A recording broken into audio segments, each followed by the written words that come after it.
ഈ ഒളിച്ചോടിയ പെൺകുട്ടികളും ആൺകുട്ടിയും ഉണ്ടല്ലോ 12 വയസ്സുള്ള, അത് ഏത് കാസ്റ്റ് ആയാലും നല്ല രസം. ഓല് സ്വിറ്റ്സർലാൻഡിലാറ്റം കുത്തിരിഞ്ഞ പോലെ ഉണ്ടാവും. ഓല് പോലീസ് സ്റ്റേഷനും സ്വിറ്റ്സർലാൻഡ് തന്നെയാണ്. ഈ ഇങ്ങനെ വർത്താനം പറയാം.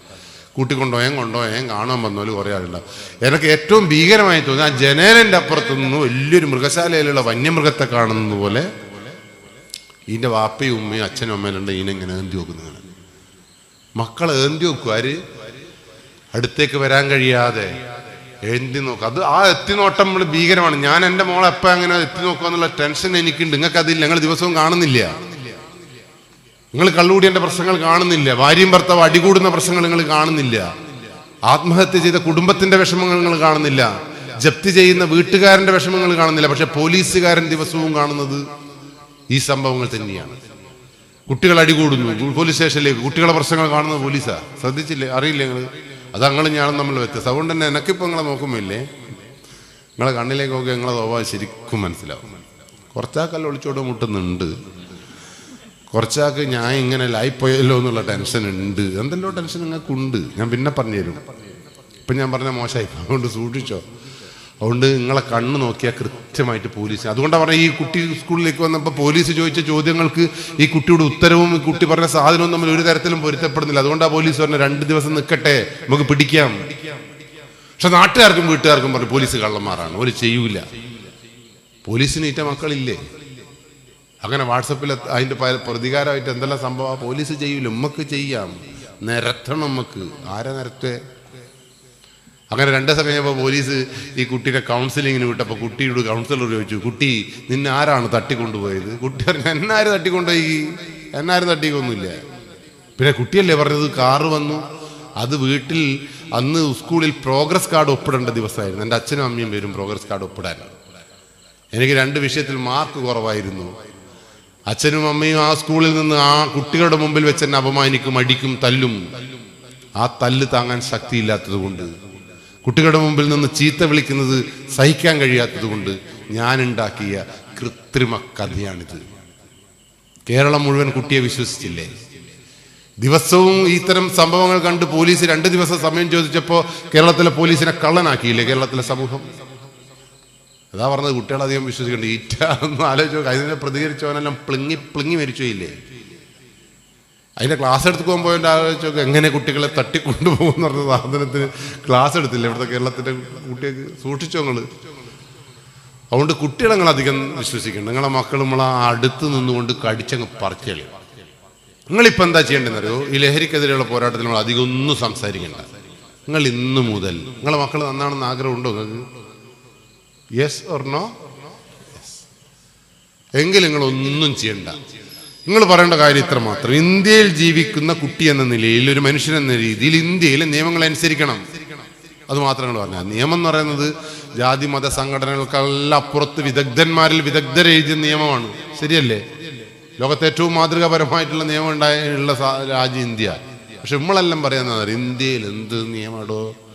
കുവൈത്തിൽ നോക്കി വെട്ടിക്കളിപ്പട്ടി. അമേരിക്കയിലാ നിയമം.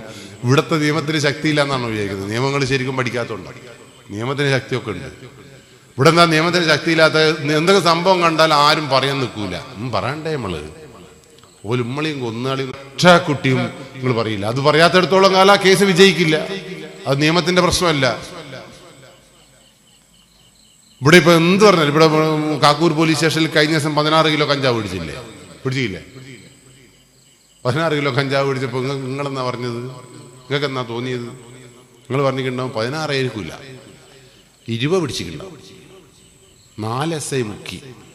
അതുറപ്പാ. മുക്കൂ. ശരിയല്ലേ? നിങ്ങൾ പോട്ടെ, 4 10 പോലും മുക്കട്ടെ. പക്ഷെ 16 കിലോ കഞ്ചാവ് ഇവിടുന്ന് പിടിച്ചിട്ടുണ്ട് എങ്കിൽ ആ കഞ്ചാവ് ഉപയോഗിക്കുന്ന ആരാ നിങ്ങൾ ചിന്തിച്ചോ? കാക്കൂരിന്റെ മണ്ണിൽ നിങ്ങളെ മക്കളല്ലേ ഉപയോഗിക്കുന്നത്? നിങ്ങളെ മക്കൾ പറക്കാൻ വേണ്ടിയിട്ടല്ലേ ഉപയോഗിക്കുന്നത്? നമ്മളെ സഹോദരങ്ങളല്ലേ ഉപയോഗിക്കുന്നത്? മനുഷ്യത്വം നശിച്ചു പോകുന്ന മക്കളെ വാപ്പി ഉപ്പേനും അമ്മേനും ഉമ്മേനും മനസ്സിലാവാതെ അരാജകത്വം കുടിയാടാൻ വേണ്ടിയിട്ടുള്ള സാധനമല്ലേ ഈ സാധനം എന്നുള്ള ബോധം നിങ്ങൾക്ക് ഉണ്ട്. അതുകൊണ്ട് സൂക്ഷിച്ചോ. MDMA പിടിച്ചില്ലേ ഇവിടുന്ന് 5 ഗ്രാം? ഇനിയും പോട്ടെ, കൊല്ലത്ത് കരുനാഗപ്പള്ളിയിൽ നിന്ന് 12.4 ഗ്രാം കഞ്ചാവ് MDMA പിടിച്ച മിഞ്ഞാന്ന് പിടിച്ചല്ലോ, പത്രത്തിലുണ്ടായിരുന്നല്ലോ. നിലത്ത് വീണ കടലാസിൽ കണ്ടിക്കില്ല? ആ കടലാസിൽ ആ പത്രത്തിൽ വേറെ വാർത്ത കൂടി ഉണ്ടായിരുന്നു. ഈ ചങ്ങാതിയുടെ കീശയിൽ നിന്ന് ഒരു ലിസ്റ്റ് കിട്ടി. ആ ലിസ്റ്റിൽ 155 ആളുടെ പേരുണ്ടായിരുന്നു. ആ 155 പേർക്കാണ് ഈ സാധനം കൊടുക്കേണ്ടത്. അതിന്റെ ലിസ്റ്റ് അവന്റെ കീശയിൽ നിന്ന് കിട്ടിയത്. ആ ലിസ്റ്റിൽ 14 വയസ്സിനും 21 വയസ്സിനും ഇടയിലുള്ള 155 കുട്ടികളെ ലിസ്റ്റ് അവൻ്റെ അടുത്ത് നിന്ന് കിട്ടിയത്. ഒറ്റൊരുത്തൻ്റെ അടുത്ത് നിന്ന് കിട്ടിയത്. ഒന്ന് ആലോചിച്ച് നോക്ക്. ഈ ഒറ്റൊരുത്തൻ മാത്രമാണ് അവിടെ MDM വെക്കുന്നത്. അതുകൊണ്ട് സൂക്ഷിച്ചോ. ഭീകരതയിൽ നിന്ന് ഭീകരതയിലേക്ക് നമ്മളെ സമൂഹം പോകുന്നു. 6.5 കൊല്ലം നശിച്ചു നമ്മളെ നാട്. അതുകൊണ്ട് ഇന്നു മുതൽ നിങ്ങൾ ചെയ്യേണ്ട കാര്യം എന്താണെന്നറിയോ? മക്കളെ നിയമത്തിനനുസരിച്ച് വളർത്താൻ നിങ്ങൾ തയ്യാറാവണം. സകലത്തിനും നിയമമുണ്ട് ഇവിടെ. ഇന്ത്യയിൽ എല്ലാത്തിനും നിയമമുണ്ട്. വേറെ ഒന്നും നിങ്ങൾ ചെയ്യണ്ട. നിങ്ങളെ സമ്പത്തിന്റെ അടിസ്ഥാനത്തിലല്ല മക്കളെ വളർത്തേണ്ടത്, നിയമത്തിന്റെ അടിസ്ഥാനത്തിൽ. ഇന്ത്യയിൽ നിയമത്തിന് വിരുദ്ധമായ പ്രവർത്തനത്തെ നമ്മൾ കുറ്റം എന്നാ പറയാ. കുറ്റം ചെയ്തവൻ നമ്മൾ വിളിക്കുന്ന പേര് കുറ്റവാളി അഥവാ കള്ളൻ. കള്ളൻ ശിക്ഷിക്കപ്പെടണം. നിങ്ങൾ ഈ വാദത്തോട് യോജിക്കുന്നുണ്ടോ? Yes or no? ഒന്ന് ഒച്ചത്ത് പറ. യെസ്. കണ്ട, നിങ്ങൾ നല്ല ആൾക്കാരാ.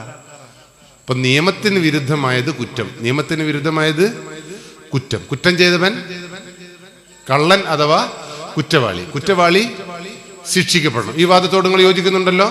എന്നാൽ ഞാൻ ഒറ്റ ചോദ്യം നിങ്ങളോട് ചോദിക്കട്ടെ. നിങ്ങൾ കള്ളനാണോ? Yes or no? ഒന്ന് ഒരു യെസോ നോ ഒന്ന് ഒറ്റത് പറങ്ങൾ. നിങ്ങൾ കള്ളനാണോ? യെസോ നോവോ? നിങ്ങൾ ഭയങ്കര തന്ത്രജ്ഞന്മാരാ. സ്നോന്ന് ഭയങ്കരമായിട്ടങ്ങള് നിങ്ങൾക്കെല്ലാം. നിങ്ങൾ എന്നിട്ട് നമ്മൾ കള്ളനെ കുറിച്ച് നമ്മളെ ചർച്ച. കള്ളനാണോ നോക്കോ? നോ.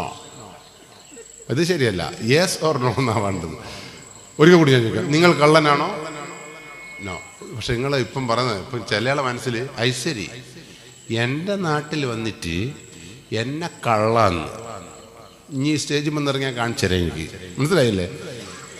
ഞാൻ കള്ളനാണെന്ന് ചോദിച്ചാൽ നിങ്ങൾ ആദ്യം ചോദിച്ചാൽ നിങ്ങളോട് ചോദിക്കണം ഞാൻ കള്ളനാണോ? അല്ല. പിന്നെ ഇനി എന്തെങ്കിലും വിളിച്ചോ, എനിക്കെന്താ?